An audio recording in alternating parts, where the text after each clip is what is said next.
আজ আমরা বিদ্যুতের সুপরিবাহী এবং কুপরিবাহী পদার্থ চেনার জন্য একটি ছোট্ট এক্সপেরিমেন্ট ছাত্রদের নিয়ে আসা জিনিস দিয়ে করতে চলেছি।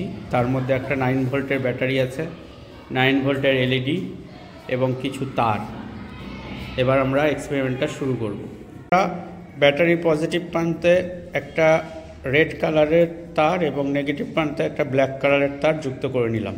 আর আমরা ব্যাটারির নেগেটিভ প্রান্ত থেকে বের হওয়া তারের সঙ্গে এলইডির একটা প্রান্ত, নেগেটিভ প্রান্তটা যুক্ত করে দিলাম এবং পজিটিভ প্রান্ত এবং পজিটিভ তারের মধ্যে, এই যে দেখতেই পাচ্ছেন পজিটিভ প্রান্ত এবং পজিটিভ মধ্যে একটু গ্যাপ রেখেছি। এই জায়গাতেই আমরা বিভিন্ন জিনিস ধরে দেখব যে কার মধ্যে দিয়ে কারেন্ট যেতে পারছে আর না পারছে। তাহলে আমরা এখন তোদের বানানো এই এক্সপেরিমেন্টটা পরীক্ষা করব। তাই তোদের আনা বিভিন্ন উপাদান, একটা প্লাস্টিকের পেন আছে, ম্যাচের একটা কাঠি, কাগজের টুপাস, রুল এবং একটা তারের টুকরো।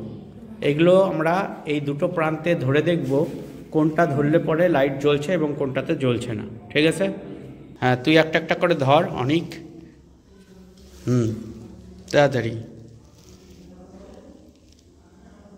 হ্যাঁ, লাইট জ্বলে গেল। তাহলে দেখ, কাটা কম্পাসটা যেহেতু লোহা দ্বারা তৈরি তার জন্য লাইট জ্বলছে। ঠিক আছে, এটা তড়িতের সুপরিবাহী।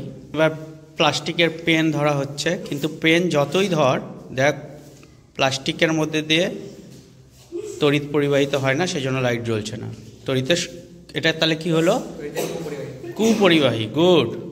এবার আমরা একটা অধাতু দেখব, যেটা হলো গ্রাফাইট, আমাদের রুলের মধ্যে থাকে।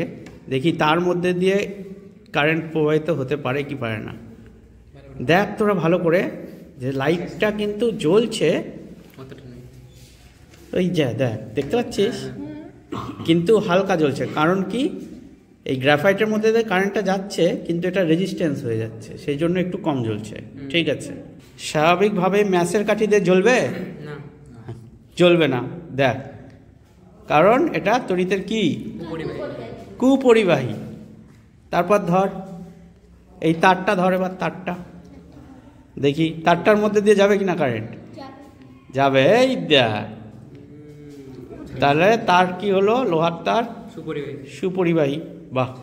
লাস্ট আমরা দেখছি কাগজ দিয়ে, কাগজটা ধরার পরে লাইট জ্বলবে? জ্বললো না। তাহলে এটা কিরকম? তড়িতের কুপরিবাহী। ঠিক আছে।